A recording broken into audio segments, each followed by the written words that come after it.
تو ناظرین، بدترین سیاہ کارروائیوں اور گھناؤنے جرائم کو چھپانے کے لیے کہیں ایران جنگ تو نہیں چھیڑی گئی۔ امریکہ سمیت یورپ کے بعض حلقوں میں چہمگوئیاں ہونے لگی ہیں، اور اب حد تو یہ ہے کہ امریکی صدر کو بدنام زمانہ جنسی مجرم جیفری ایپسٹین سے تعلق کے الزام میں انہی کے ساتھ کھڑا کر دیا گیا ہے۔ جی ہاں ناظرین، مجسمے کی صورت میں ٹرمپ اور سزا یافتہ جنسی مجرم کا واشنگٹن میں لگایا جانے والا مجسمہ ہو بہو اسی انداز کا ہے جو مشہور فلم ٹائٹینک میں رومانوی سین کے دوران اپنایا گیا تھا۔ تو یہ آپ کو مجسمہ بھی دکھا رہے ہیں، ہم ویژولز بھی آپ تک پہنچا رہے ہیں، اور اسی تمام تر معاملے پر بات کریں گے۔ ڈاکٹر ساجد امین صاحب میں جوائن کر چکے ہیں۔ بہرحال ڈاکٹر ساجد صاحب، ابھی تو جو ہم دکھا رہے ہیں ایپسٹین فائل سے متعلق، یہ بات تو اور ہے، لیکن کہیں نہ کہیں یہ کس طرح ڈاٹس اس کے کنیکٹ ہو سکتے ہیں، اس حوالے سے آگے چل کے بات کریں گے۔ لیکن سب سے بڑا بنیادی مسئلہ اس وقت ڈاکٹر ساجد صاحب یہ ہوا ہے کہ عالمی منڈی میں تیل کی قیمتیں پھر سے بڑھ رہی ہیں۔ آپ کے خیال میں کہاں تک جا سکتی ہیں یہ آئل پرائزز؟ کیونکہ اس وقت تو ہر عام آدمی کا یہی سوال ہے کہ آخر اس آئل پرائزز کا فیوچر کیا ہوگا؟ جی بہت شکریہ جی، میرا خیال یہ بڑا اہم سوال ہے اور ہر آدمی کے ذہن میں اس وقت یہی سوال ہے، بٹ اس کو دو طرح سے ہمیں دیکھنا ہے۔ یہ صرف قیمتوں کا بھی مسئلہ نہیں ہے، یہ اٹس بہت زیادہ بے یقینی ہے کہ تیل کب اویلیبل ہوگا، آبنائے ہرمز کب کھلے گی، کیونکہ دنیا کا جو ٹوٹل توانائی کا 5واں حصہ ہے وہ آبنائے ہرمز سے گزرتا ہے۔ تو یہ سوال بھی اس وقت ہر ایک کے سامنے کھڑا ہے کہ آبنائے ہرمز کب کھلے گی اور جو تیل اور ایل پی جی کی سپلائی ہے وہ کب اویلیبل ہوگی۔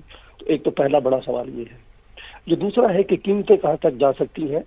اگر آبنائے ہرمز مزید ایک ہفتے سے 10 دن یا 11 دن بند رہتی ہے تو جو پیٹرول کی گلوبل پرائسز ہیں وہ $130 سے $150 تک جا سکتی ہیں، اور اس کا مطلب ہوگا کہ دنیا میں بہت زیادہ مہنگائی کا ہونا دوبارہ سے، دنیا میں جو ہے وہ معاشی سست روی کا ہونا، اور پاکستان جیسے ملکوں میں ہماری یہ ایسٹیمیشن ہے کہ پاکستان میں جو انفلیشن ہے وہ ڈبل ہو سکتا ہے۔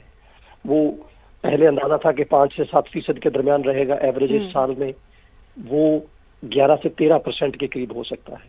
ہمارا جو امپورٹ بل ہے وہ $6 سے $8 بلین مزید بڑھ سکتا ہے، مزید اضافہ اس میں ہو سکتا ہے صرف آئل پرائسز کی وجہ سے، ایل پی جی کی پرائسز کی وجہ سے۔ اور اسی طرح جو ہماری گروتھ ہے جو کہ 4% کے قریب ایکسپیکٹڈ تھی، جو اسٹیٹ بینک کا خیال تھا کہ 4 سے 4.2% ہوگی، اگر آئل پرائسز بڑھتی ہیں اور اگلے 2-3-4 ماہ یہی کرائسس چلتا ہے تو چاہے پرائسز تھوڑی ایڈجسٹ بھی ہو جائیں تو جو ہماری گروتھ ہے وہ 3 یا 5% یا لیس دین 3% ہو سکتی ہے۔ تو پاکستان جیسے ملکوں کے لیے، اور اس کا ڈائریکٹ مطلب ہے عام آدمی کے لیے، قوت خرید میں کمی، روزگار میں کمی، غربت میں اضافہ، بے روزگاری میں اضافہ۔ تو اس وقت یہ بڑا اہم سوال ہے جو آپ نے پوچھا ہے۔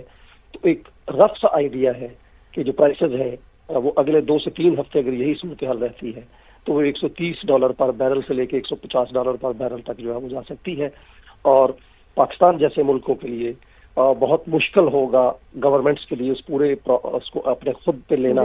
یہ اس کا سارے کا سارا جو اثر ہے وہ عام آدمی تک جو ہے وہ یقینی طور پر آپ ٹھیک فرما رہے ہیں ساجد صاحب کہ اس کا جو اثر ہے وہ عام آدمی پر پڑے گا، اور وہ ہم دیکھ بھی رہے کہ وہ پڑ رہا ہے۔ تو آپ کو کیا لگتا ہے کہ پاکستان کو اس صورتحال میں کیا کرنا چاہیے، کس طرح سے مینیج کرنا چاہیے؟ کیونکہ جیسے کہ آپ ابھی خود بھی بتا رہے ہیں کہ اس جنگ کے اثرات پاکستانی معیشت پر پڑ رہے ہیں، تو وہ مزید کتنے گہرے ہو سکتے ہیں؟ جی وہ بہت گہرے ہو سکتے ہیں۔ جیسے میں نے کہا کہ یہ ڈپینڈ کرے گا کہ اس جنگ کا، خاص کر آبنائے ہرمز کے بند رہنے کا دورانیہ کیا ہوگا۔ اور ایون اگر ہم یہ بھی دیکھ لیں کہ آبنائے ہرمز اگر آج بھی کھل جاتی ہے تو وہ تیل کے کنویں یا وہ ایل پی جی کے پلانٹس جو قطر نے بند کر دیے ہیں ان کو اپنی پیک پہ دوبارہ آتے آتے 2 سے 3 مہینے لگ سکتے ہیں۔ اور پاکستان تھوڑا سا اس سینس میں ایک اچھا نیوز یہ ہے کہ سعودی عرب سے ہمیں جو تھوڑی سی کچھ تیل کی سپلائی جو ہے وہ شروع ہو گئی ہے، تو شاید اتنا بڑا کرائسس نہیں آئے گا تیل کی سپلائی کا جتنا کہ آبنائے ہرمز کی وجہ سے ایکسپیکٹ کیا جا رہا تھا۔ لیکن چونکہ ہم نے عالمی منڈی میں قیمتوں کے برابر رکھنا ہے تو پاکستان کو جو لیسن سیکھنے کی ضرورت ہے، یہ جو پچھلا ہمارا 55 روپے فی لیٹر کا اضافہ ہوا ہے وہ پینک کا اضافہ تھا، کیونکہ ہم نے جو ریزرو نہیں رکھے 20 دن سے زیادہ کے۔ ہمارے جو قریبی ملک ہیں وہاں کسی میں 90 دن کے ہیں، کسی کے 60 دن کے ہیں۔ تو پاکستان کو جو ریکمینڈڈ ہے کہ سب سے پہلے تو ہمیں اپنے جو ریزروز ہیں وہ 60 سے 75 دن کے رکھنے چاہیے، ہمیشہ کے لیے وہ ہمارے پاس اویلیبل ہونا چاہیے، تاکہ اس طرح کی کسی بھی غیر یقینی صورتحال میں آپ کو پینک نہ کرنا پڑے، نمبر 1۔ नंबर 2, आइंदा जो इजाफा होता है, हम चूंकि ऑलरेडी 55 लीटर इजाफा कर चुके हैं, जो बहुत बड़ा इजाफा है, जो गवर्नमेंट का पेट्रोलियम डेवलपमेंट लेवी है, हमें कुछ न कुछ बर्डन जो है वो पेट्रोलियम डेवलपमेंट लेवी पे लोगों से शेयर करना चाहिए। प्राइसेस को हमें जरूर बढ़ाना होगा आलमी मंडी के साथ साथ, लेकिन हमें वो ग्रेजुअल इजाफा करना चाहिए। यकमुश्त 50 रुपए, 60 रुपए या 70 रुपए इजाफा करने से जो महंगाई का सैलाब आता है वो बहुत ज्यादा आता है। तो जो दूसरा एलिमेंट हमें करना होगा, हमें पीडीएल के साथ जो लेवी गवर्नमेंट ने कलेक्ट की है पिछले एक साल में बहुत ज्यादा, और इस साल उसका जो टारगेट है वो 1500 अरब रुपया है। 1469 अरब रुपया बहुत ज्यादा होता है, तो हमें कहीं ना कहीं वहां एडजस्ट करना होगा इस बर्डन को। तीसरा जो है, जैसे हमने कोरोना के दौरान किया और बहुत सारी टाइम पे हमने किया कि हमें जो टारगेटेड सब्सिडीज है, क्योंकि जो पेट्रोलियम और ये जो पेट्रोल ऑयल है ये बहुत ज्यादा भी इस्तेमाल करता है जो आपका गरीब तबका भी है, रिक्शा वाला है, मोटरसाइकिल वाला है, टैक्सी वाला है, उस पर बहुत ज्यादा भी इस्तेमाल होता है। तो हमें कहीं ना कहीं जो एक टारगेटेड सब्सिडीज है, वो ग्रुप हमारा जो इस वक्त बहुत ज्यादा गरीब है, गुर्बत में पिसा हुआ है, तो हमें उनको चाहे बिस्ट के जरिए, चाहे जो सूबाई हुकूमतें हैं उनके जो अपने प्रोग्राम्स हैं उनके जरिए हमें कहीं ना कहीं उनको भी करना होगा इजाफा। और फाइनली कि तेल की कीमतें जब बढ़ती हैं तो जो ट्रांसपोर्टर है, ये जो बाकी लोग हैं, वो उससे बहुत ज्यादा कीमतें बढ़ा देते हैं जितनी कीमतें बढ़ती हैं। तो वो जो एक्स्ट्रा प्रॉफिटियरिंग है, चाहे वो ट्रांसपोर्टर ले रहा है, चाहे वो बिजनेसमैन ले रहा है, चाहे वो कोई भी ले रहा है तेल की कीमतों के बढ़ने के नाम पे, हमें उसको भी रोकना होगा। जो खासकर सूबाई हुकूमतों का इसमें बड़ा अहम रोल होगा कि वो इसको किस तरह से मैनेज करती हैं।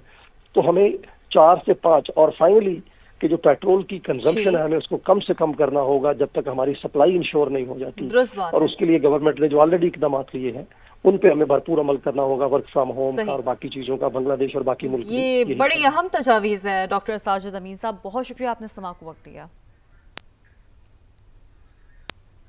पहले तो हमें अपने जो रिजर्व्स हैं वो 60 से 75 दिन के रखने चाहिए, हमेशा के लिए वो हमारे पास अवेलेबल होना चाहिए, ताकि इस तरह की किसी भी गैर यकीनी सूरत हाल में आपको पैनिक ना करना पड़े। नंबर 1। नंबर 2, आइंदा जो इजाफा होता है, हम चूंकि ऑलरेडी 55 लीटर इजाफा कर चुके हैं, जो बहुत बड़ा इजाफा है, जो गवर्नमेंट का पेट्रोलियम डेवलपमेंट लेवी है, हमें कुछ न कुछ बर्डन जो है वो पेट्रोलियम डेवलपमेंट लेवी पे लोगों से शेयर करना चाहिए। प्राइसेस को हमें जरूर बढ़ाना होगा आलमी मंडी के साथ साथ, लेकिन हमें वो ग्रेजुअल इजाफा करना चाहिए।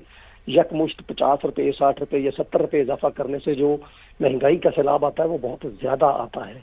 तो जो दूसरा एलिमेंट हमें करना होगा, हमें पीडीएल के साथ जो लेवी गवर्नमेंट ने कलेक्ट की है पिछले एक साल में बहुत ज्यादा, और इस साल उसका जो टारगेट है वो 1500 अरब रुपया है। 1469 अरब रुपया बहुत ज्यादा होता है, तो हमें कहीं ना कहीं वहां एडजस्ट करना होगा इस बर्डन को। तीसरा जो है, जैसे हमने कोरोना के दौरान किया और बहुत सारी टाइम पे हमने किया कि हमें जो टारगेटेड सब्सिडीज है, क्योंकि जो पेट्रोलियम और ये जो पेट्रोल ऑयल है ये बहुत ज्यादा भी इस्तेमाल करता है जो आपका गरीब तबका भी है, रिक्शा वाला है, मोटरसाइकिल वाला है, टैक्सी वाला है, उस पर बहुत ज्यादा भी इस्तेमाल होता है। तो हमें कहीं ना कहीं जो एक टारगेटेड सब्सिडीज है, वो ग्रुप हमारा जो इस वक्त बहुत ज्यादा गरीब है, गुर्बत में पिसा हुआ है, तो हमें उनको चाहे बिस्ट के जरिए, चाहे जो सूबाई हुकूमतें हैं उनके जो अपने प्रोग्राम्स हैं उनके जरिए हमें कहीं ना कहीं उनको भी करना होगा इजाफा। और फाइनली कि तेल की कीमतें जब बढ़ती हैं तो जो ट्रांसपोर्टर है, ये जो बाकी लोग हैं, वो उससे बहुत ज्यादा कीमतें बढ़ा देते हैं जितनी कीमतें बढ़ती हैं। तो वो जो एक्स्ट्रा प्रॉफिटियरिंग है, चाहे वो ट्रांसपोर्टर ले रहा है, चाहे वो बिजनेसमैन ले रहा है, चाहे वो कोई भी ले रहा है तेल की कीमतों के बढ़ने के नाम पे, हमें उसको भी रोकना होगा। जो खासकर सूबाई हुकूमतों का इसमें बड़ा अहम रोल होगा कि वो इसको किस तरह से मैनेज करती हैं। तो हमें 4 से 5 और फाइनली कि जो पेट्रोल की कंजम्पशन है हमें उसको कम से कम करना होगा जब तक हमारी सप्लाई इंश्योर नहीं हो जाती।